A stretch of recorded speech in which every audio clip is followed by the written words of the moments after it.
Welcome. In this short tutorial, I'll be showing you how to unpublish a website or your website here on GoDaddy. All right, so first up, just go ahead and log in. Now, once you're here on your dashboard, you can go ahead over to your profile right here at the top right. Just click on it. Now click on My Products, okay?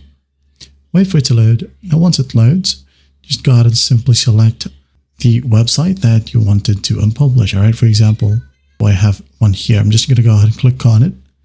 Wait for it to load, and once it loads, in the right panel, just click on Edit Website, okay? Just click on it, and once done, go ahead over to the top right, click on Settings, okay? Now here we have my domain. It says here Published. To unpublish it, just click on Unpublish right here, okay?